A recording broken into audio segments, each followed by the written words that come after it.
Hello everyone, welcome back to my channel, and I am filming on set. Well, technically I'm changed my location just because it is too loud outside in the living room. My dishwasher is on and we have to open all the windows because it is boiling hot today. I hope everybody's taking care of themselves through this heat wave. But yeah, today I am filming. This is an old booktube tag that's been circulating around for years, and I just thought, you know what, why not, because I have some opinions myself, and it's the unpopular opinion tag. Can I just give a disclaimer first? These are all my opinions. If I mentioned any of your favorite characters, favorite authors, favorite book series, I'm sorry if you got offended. That is never my intention. This is just my opinion, and yeah, we're just here in booktube to share our thoughts. You know, it's not always rainbow and sunshine, I believe. Like, sometimes you just don't want to read a book because you don't want to read the book. Let's start with the first question. Question number 1, a popular book series that you don't like. Well, it's not like the thing is with popular book series, right?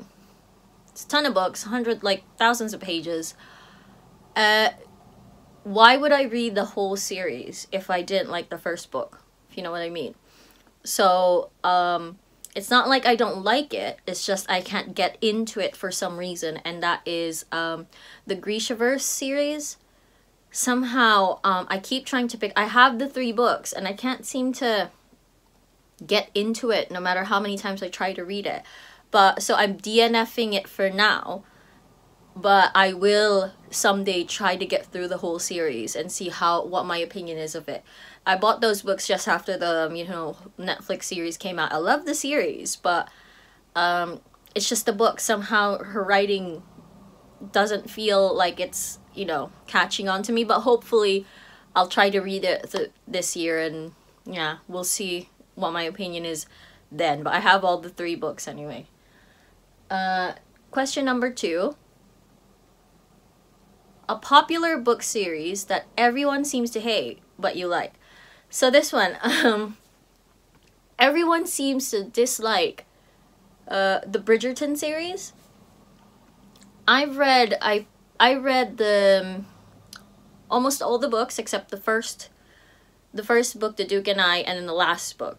The reason was because The Duke and I started reading the Bridgerton series right after the first season, and it was just fresh in my mind, so I don't want to read the book to compare it to the TV series. So I started reading the second book all up to the, except for the last book because I just didn't have the time yet. But I have enjoyed it. I know historical romances has always been problematic.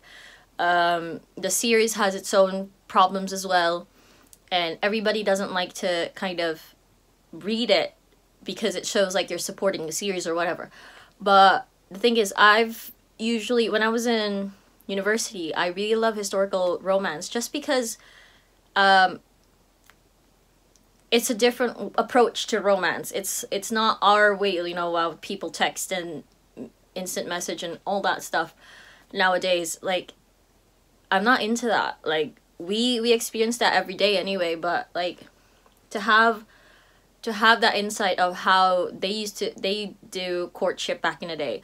I know it's not accurate as well. I know that's historically inaccurate how they interact in that series, but I don't know, it just felt fun to read. It was fun to read. There are some books that are quite problematic. I can't really pinpoint which ones right now because there are a few of them. But I've enjoyed it, and that's the whole point of books, is for your enjoyment. It's not like I support anything about it. It's just, I was bored, I wanted to read something cute, and I read it. A love triangle that the main character ended up with the person you did not want them to end up with. So honestly, I do not read a lot of love triangle stories. It's just because, to be honest, the last time I read a love triangle story was Twilight, with Edward and Jacob and all that jazz with Team Edward, Team Jacob back in the day. after that, I haven't really read anything with any love triangle in it. So I can't really give an opinion about that. So we're skipping to question number 4. A popular book genre that you hardly reach for. And for me, that would be contemporary romance. So I think I only have one book that is contemporary romance in my my little library or little book nook there. That is Colleen Hoover's It Ends With Us. And the reason why I have that is just because I want to know what the hype is all about. But to be honest, it's not the first book I would reach for. I do not like contemporary romance. That's the reason why I like historical romance rather than contemporaries, because it's... I just don't see the appeal, and it just doesn't resonate with me. That's the best thing I can say. Question number 5. A popular and beloved character that I don't like. Honestly, I can't think of anyone because they are beloved for a reason. Based on the series that I've read or all the recent books that I've read, I haven't really seen anyone that I don't like.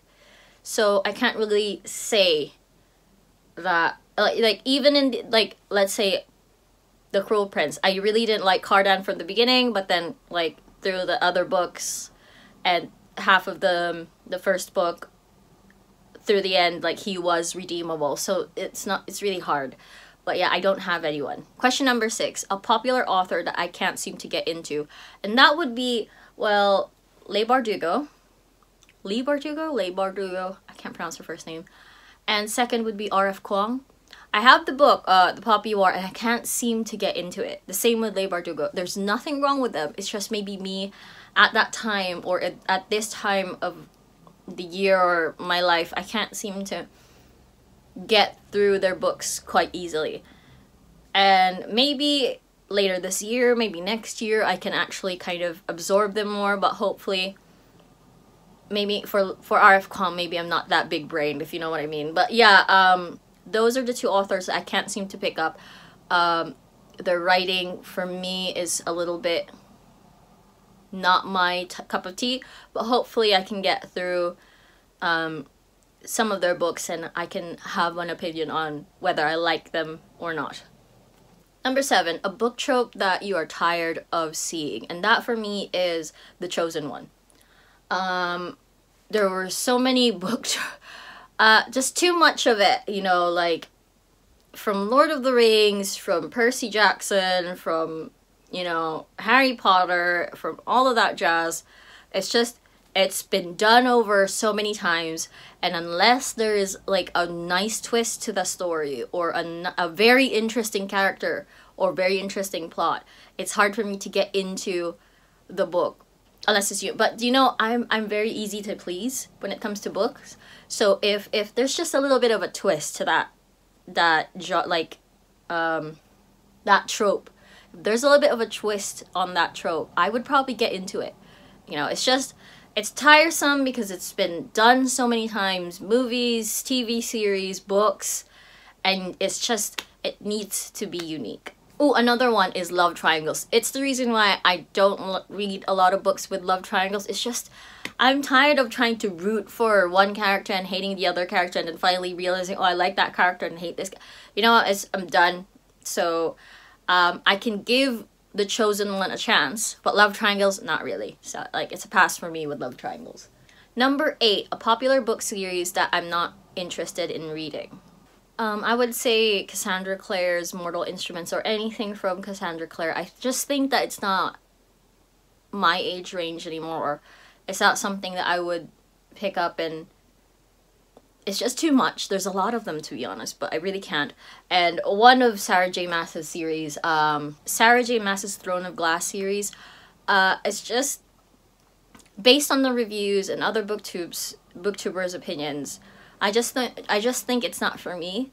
I have read one of her books. It's, you know, The Crescent City, and I have enjoyed that, and I think I'm going to start reading ACOTAR. But just the Throne of Glass series, I don't think it's gonna be for me. Number 9, as the saying goes, the book is always better than the movie or the TV series. But what TV series or movie is better than the book? Howl's Moving Castle by Diane Wayne Jones.